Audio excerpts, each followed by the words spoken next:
नमस्ते नौरी केदारेश्वर जी शर्मा। आज हम एक छोटी सी चर्चा करेंगे जिसमें हम शुरुआत करेंगे आपके जीवन के संक्षिप्त परिचय से। जी, श्री गुरुभ्यो नमः। मेरा नाम नौरी केदारेश्वर शर्मा है। मैं हैदराबाद में मेरा जन्म हुआ, लेकिन हमारा स्वग्राम है तेनाली, आंध्र प्रदेश में तेनाली है। वहाँ हमारा दादाजी श्री नौरी सत्यनारायण शास्त्री जी वहाँ एक संस्कृत कॉलेज में लेक्चरर थे, और हमारे पिताजी श्री नौरी मल्लेश्वर शर्मा जी वो भी वहाँ तेनाली के पास एक संस्कृत कॉलेज में लेक्चरर थे। वो दोनों संस्कृत विद्वान हैं। तो हमारे पिताजी पहले वेदाध्ययन शुरू किए थे, हमारे दादाजी भेज दिया, लेकिन उस समय वेदाध्ययन करने का इतना अच्छा स्थिति नहीं था, इसीलिए वहाँ से निवृत्त हो गया है। थोड़ा वेदाध्ययन किया है हमारे पिताजी, फिर संस्कृताध्ययन में वो गए थे। उसके बाद हम तीनों भाई हैं, हम तीनों भी कृष्ण यजुर्वेद में घनपाठी है। मेरा बचपन में मतलब मेरा उपनयन किया हमारे पिताजी किया है, तुरंत 20 दिन में हमारे पिताजी शिवलोक गए थे। उसके बाद हमारा दादाजी पिताजी का भी ऐसा बहुत इच्छा था, मेरा तीनों बच्चों वेद पढ़े, ऐसा बहुत इच्छा था, इसीलिए हमारा दादाजी भी तुरंत वेद पाठशाला में भेज दिए हैं। हमारा दादाजी पहले प्रेरणा हमारा दादा जैसे तो आपको प्रेरणा आप पिताजी से और फिर दादाजी से दोनों दिए हैं। हमारे वंश का सभी लोगों का, हमारा दादाजी बहुत बड़े थे, मतलब सभी लोगों का ऐसा वैदिक धर्म में जैसा रहेंगे वैसा हमारा दादाजी प्रेरणा दिए हैं सभी लोगों का। इसका अनुसार हमारे पिताजी संस्कृताध्ययन किए हैं, हम लोग तीनों वेदाध्ययन किए हैं। तो आप उसी परंपरा को आगे लेके जा रहे हैं जी। तो अगर वहाँ से हमको प्रेरणा नहीं प्राप्त होती या आपका जन्म किसी और परिवार में हुआ होता तो आप करते वेदाध्ययन?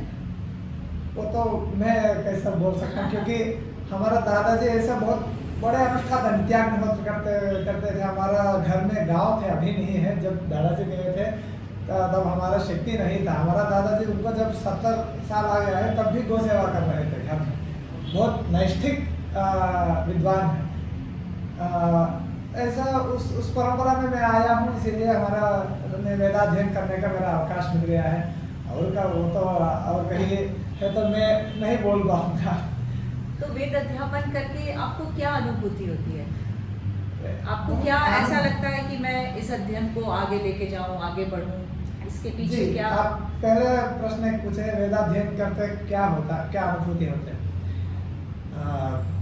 पहला यह है कि हमारा पाठशाला में हमारा गुरुजी श्री वेंकटराम घनपाठी जी और श्री राम घनपाठी जी, ये सभी लोगों के पास मैं ये सीखा, कहीं सुख हो, आनंद आ गया है तब भी थोड़ा वेद पारायण करो, कहीं दुख हो गया, कोई क्लेश आ गया है तो वेद पारायण करो।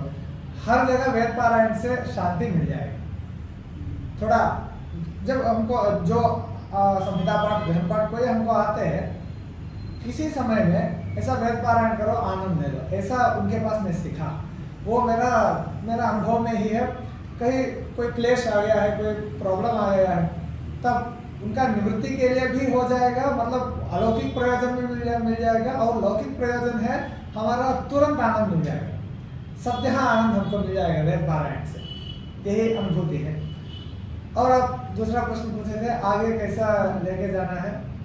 हमारा गुरुजी श्री वेंकटराम घनपाठी जी, वो हमारा पाठशाला है हैदराबाद में, शंकर गुरुकुल वेद पाठशाला, जिन्होंने भारतात्मा अवार्ड भी उनका प्राप्त हुआ। हमारा गुरुजी का भी मिला है, भारतात्मा पुरस्कार मिला है।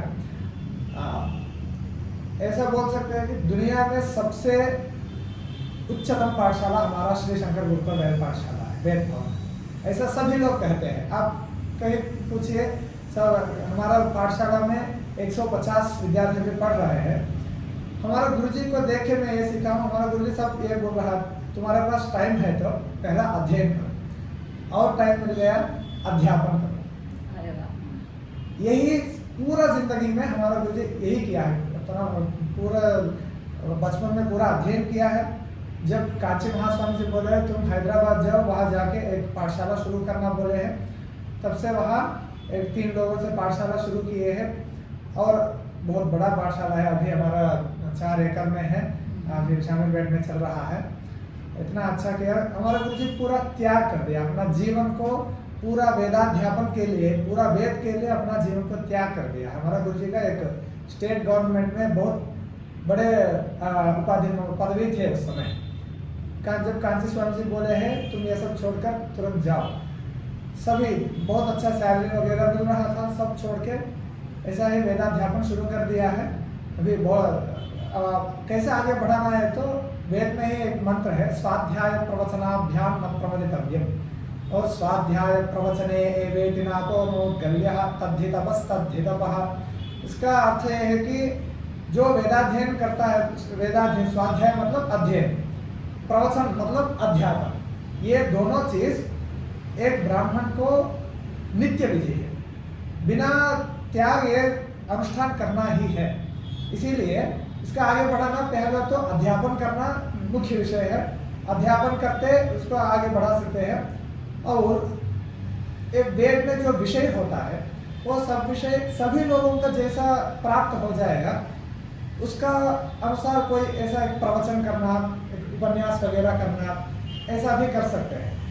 हमारे थोड़े लोग ऐसा भी कर रहे हैं अभी, जो बहुत जो पुराण प्रवचन होता है वो अलग है।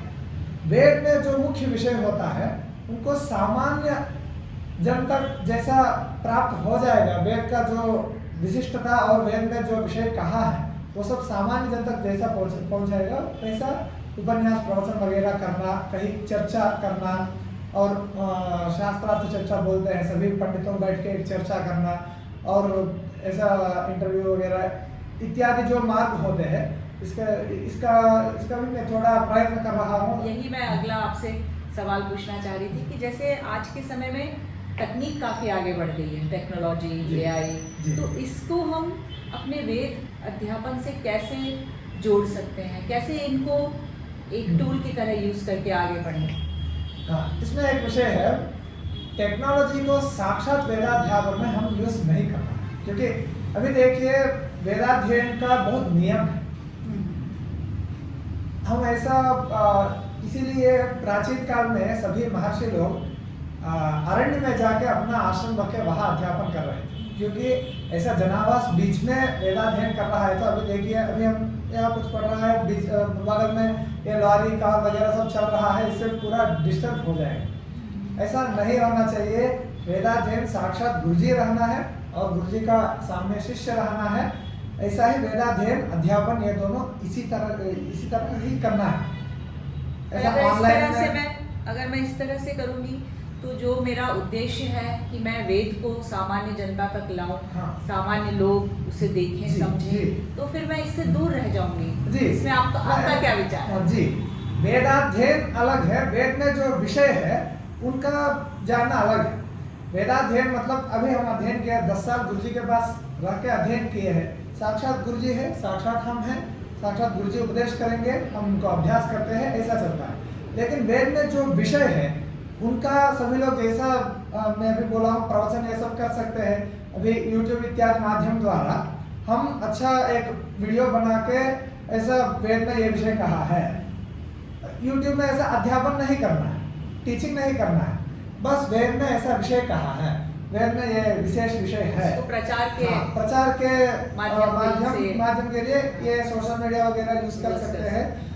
और ये जो टेक्नोलॉजी है वो सब इसका इस रूप से यूज कर सकते हैं। साक्षात अध्ययन और अध्यापन को यूज करना मना है। हाँ, ये अच्छा विचार है आपका कि हम इसको कैसे प्रचार करें, जी, उसमें हम हाँ टेक्नोलॉजी को यूज कर सकते हैं। अच्छा यूज कर सकते हैं जी, बहुत लोग यूज कर रहा है। अभी देखिए हमारा पाठशाला में एक सप्ताह में एक कार्यक्रम हो रहा था, बहुत बड़ा कार्यक्रम हो रहा था।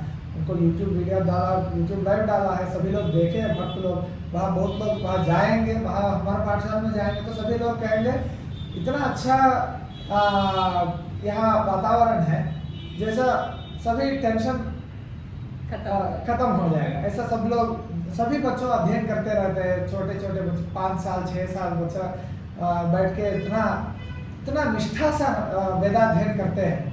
सुबह 5 बजे उठना, 4 बजे उठना, उसी समय उठेंगे। बहुत सुंदर। हाँ, ये सभी लोग पाठशाला में आके ऐसा आनंद लेके जाएंगे, क्योंकि अभी यूट्यूब ने वो पूरा लाइव डाला है। इसको यूट्यूब को थोड़ा लोग देखेंगे, हाँ ऐसा पाठशाला है क्या, ऐसा विचार करके वहाँ जाएंगे। वहाँ जाने के बाद वहाँ देखेंगे इतना अच्छा वेदाध्ययन यहाँ चल रहा है, ऐसा देखेंगे, वो भी आनंद लेंगे ऐसा। तो आपका ये वेद अध्यापन के पश्चात जी आपका क्या उद्देश्य है, आपके जीवन का क्या उद्देश्य है, आप क्या करना चाहते हैं जी, आगे? इस विषय में हमारा गुरुजी मेरा आदर्श है। हमारा गुरुजी जैसा इतना लोगों का, हमारे गुरुजी के पास अभी 100 घनपाठी तैयार, शायद दुनिया में, विश्व में कोई ऐसा नहीं है। एक गुरुजी के पास इतना शिष्य, इतना घनपाठी शिष्य, ऐसा गुरुजी की तरह बनना चाहते हैं आप? जी, इतना हमारा गुरुजी का जो स्तर है वहाँ तक मैं इस जन्म में नहीं पहुँचा सकता हूँ वो तो, लेकिन मेरा जो मैक्सिमम प्रयत्न होता है वो ज़रूर करूँगा। ऐसा ही अध्यापन करूँगा, विद्यार्थियों को टीचिंग करूँगा। अच्छा, मेरा अंतिम सवाल है आपसे कि अगर आप ये भारत आत्मा उत्कृष्ट वेद विद्यार्थी का अवार्ड जीत जाते हैं तो इससे जो धनराशि आपको प्राप्त होगी उससे आप क्या करेंगे?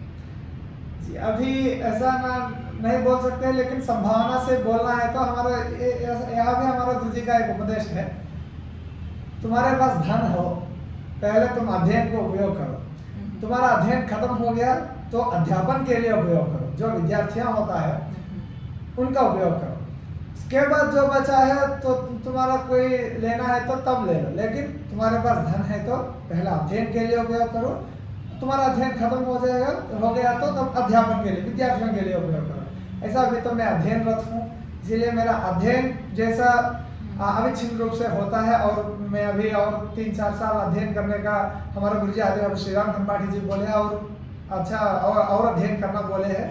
उसके अनुसार मेरा अध्ययन जैसा बढ़ जाएगा उसका अनुसार मैं उपयोग करूँगा। गुरुजी का आशीर्वाद है। हमारी शुभकामनाएं आपके साथ हैं। आपका बहुत बहुत धन्यवाद।